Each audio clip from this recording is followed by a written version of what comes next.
William T. Coffee blog in response to your vlog, a reply. We'll call it a coffee blog. Coffee? But it's almost gone. So it's just a reply vlog now. Boring, rich hood video talking about motivation for vlogging, getting people to vlog, and talking about your boring life. Well, we all have boring lives, you know, in one respect or another. I can give you an example of a boring life. Let's say spending the morning cutting up cardboard cartons.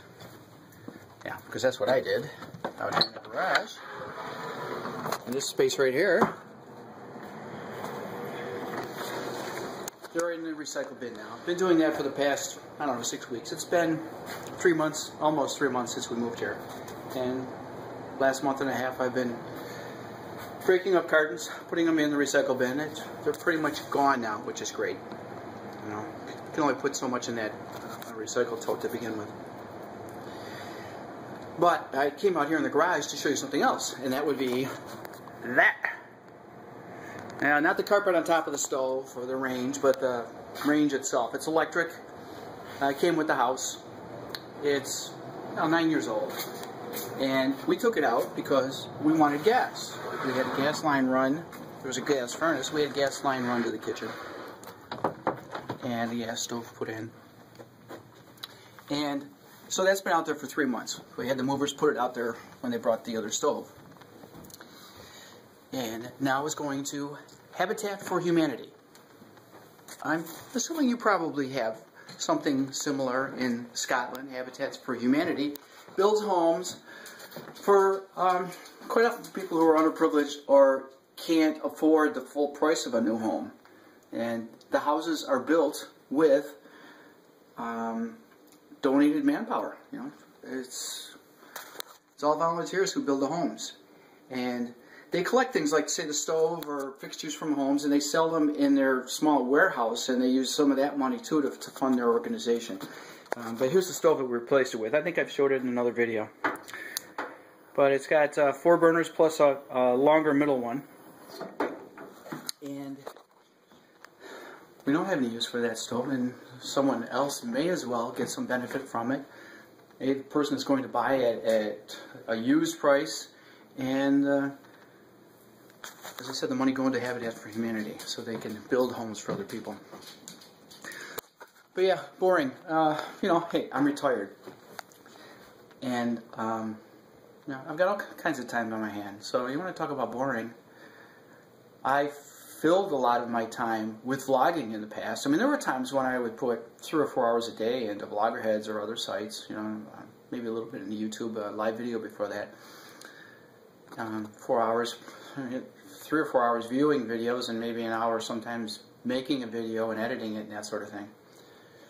But I just don't do that much anymore. Motivation? I think you're right. You know, I think you're right. The more people vlog, the more there is to look to for inspiration, you know, to make our own videos. But, you know, life gets in the way sometimes, you know. Cycles. I left a comment on I think it was Victoria, something Victoria said maybe. I don't know. No, maybe it was Silly Tom. It was Silly Tom's latest video, or most recent video, I think. And he talked about cycles and the bell curve and up and down, and we all have these cycles. And my comment was something to the effect that, yeah, but it's getting to be a tighter and tighter spiral, you know, with a smaller community, you know, which is unfortunate, especially when people leave, because one person leaves causes another person to leave. When Pam and Jerry left, Sujo had been active for a while, and she was commenting on their content, and you know, don't see her anymore. I assume that she's lurking. I know that she's online. I've seen that she comments on Pam's videos, or at least one I've seen her comment on Pam's video on YouTube. But you know, to be honest with you, I never followed I watched them to begin with, but You know, I don't have time for those long videos that tell me something I'm not interested in. I mean, I will watch some long videos. I'll watch yours. I won't watch all of yours. I just don't have the time anymore. I mean, if I put an hour to an hour and a half to 2 hours sometimes, you know, sometime in the morning, sometime in the evening, and, you know, there's only so much I can watch. So, yeah, even though we have a smaller community, I still am not catching as much as I would like to. But, yeah. I still feel that I have the connections that I've always wanted from, or, you know, been motivated to continue on Vlogger Heads. So there is that. There is that, but it is getting to be a smaller community. As long as I'm walking around my house, I'll show you a few other things. Up here on the ceiling, that light, that has fluorescent bulbs in it. We put that up. Where's the switch? Right here. So we put that up. There was a ceiling fan. It was a Hunter ceiling fan, which is a nice brand of ceiling fan. But it's right over the table. I don't want a ceiling fan over the table. And the light just, it had 3 or 4 globes that just were frosted. They weren't throwing. It had light. It wasn't desirable. So I took that down and I put it in this back bedroom, which is a spare bedroom, you know, place for guests to stay. And I put it in the ceiling right here. And this was another one of my projects. Because if you watch, see, it's on one switch, so it'll come on with the light. So we don't keep the fan on. Well, obviously in this weather we wouldn't. It's cool. But on high speed, after a moment here, you'll see that the fan has a wobble going on. You'll see the light going back and forth. And it is pretty, it's fairly exaggerated. Now, like I said, we don't need it on, and actually the room is small enough that, you know, in warm weather, low or medium would probably be sufficient for it. And I took that fan and replaced one that was in there, which was wobbling even more, but this one had quite a wobble. I have actually done something to address that, and I'll talk about that in a minute.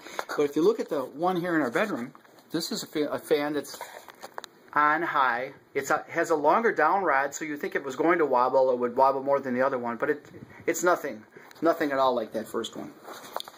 So I had some attic work to do, because what I did was, when I switched the fans out back there, in that back bedroom, you could see that the box would actually move. So I went up in the attic and I looked, and the rod, bracing rod holding it, specifically because it's a ceiling fan, has a brace rod go between the joists, about the size of my finger, and wasn't anchored very well. So I ripped that out. I put a new box in with a channeled brace, which is about twice my fingers, both directions. So it's a square channel. It's much better. It actually made a difference. I mean, with the amount of wobble that's in there, you would know it, but it did make a difference. So now I think the next step would be probably the fan itself. I'm guessing that the fan is out of balance. Never really had it on in here in the kitchen. Didn't have any reason to. We checked it out, you know, to see that it had all the speeds. Never left it on long enough to find out if high speed was going to do something like that. So I guess the price I pay. But yeah, so I'll probably end up replacing that fan. There is a fan, a house fan, whole house fan. It vents right up into the attic. So I said that I had attic work. The attic is not for storage. Well, because, you know, it just blows, clears air right up through the attic. You know, for warm weather. But the original attic work was for this here. This fan in this bathroom is a replacement fan. It is 2 zones. It's very quiet. They make quieter fans, but it's a world of difference compared to the one that was in there. I went up in the attic to take a look at it. First of all, I got a quieter fan, figure that'll take care of it. Well, I went up in there, and the fan that was in there, this ceiling exhaust fan for the bathroom, just had 2 nails, 2 staples into the side of the joist. That's all it was holding it. Yeah. And then the edge of it was resting on the plasterboard, the sheetrock, you know, the ceiling, with 2 rubber grommets. You know those little rubber washers that are in the end of a hose to keep it from leaking? Yeah, those were underneath that box. I guess they figured that was going to cushion it. It rattled like crazy. So I went up in the attic and did that. Now, while I was up there, what did I find out? That ceiling fan, that exhaust fan, I should say, and the one in the bathroom right down there in the hall, they were vented into the attic. The attic is blown insulation. Fiberglass blown, almost looks like pieces of fabric. And the vent, well, I'm coming in here to show you something. I need a flashlight. The vent on the side of the exhaust fan just was butted right up against the blown insulation. Now, fortunately, I did not see any moisture damage up there in the attic. The house is 25 years old, so I assume it's been like that since the house was built. Because there is actually a certificate for the insulation to show the house is insulated from construction date in 1988. Turn some more lights on. But yeah, so I spent some time up there in the attic running new ductwork. And so I'm going to show you. It's a little dark up in here, but I'll show you my working environment. Yeah. It's a tight space. Hard to climb up here. So, those two vents, those two pipes going up there are double wall gas vents. One for the water tank, one for the furnace. They go right to the roof. And over in there you see a little bit of shininess about the center of the screen here. That is where the vents are that I ran ductwork to the eaves. And then over in here, in that direction about 15 feet away, is where that ceiling fan was, and I was working over in there. Yeah, I spent a couple of days up there sucking in fiberglass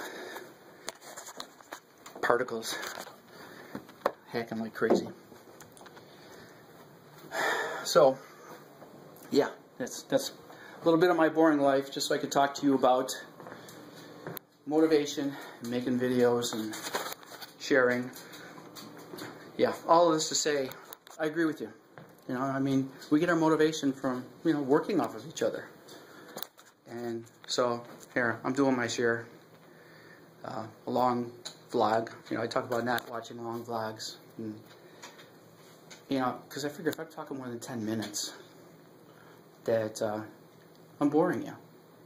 You know, I know I've done 13-minute videos, and hell, I have to take a look, turn the camera around to see what the time is on this. Because I'm using my phone. I decided to use my Droid. And if I did the front-facing camera, it's a lower resolution. It gets pixelated. So right now, I don't even know how much of me is in the camera. Probably cutting off my forehead or cutting off my chin or something. Yeah. Anyway, vlog on. You're not boring. Ciao. Happy Monday. Vlog on.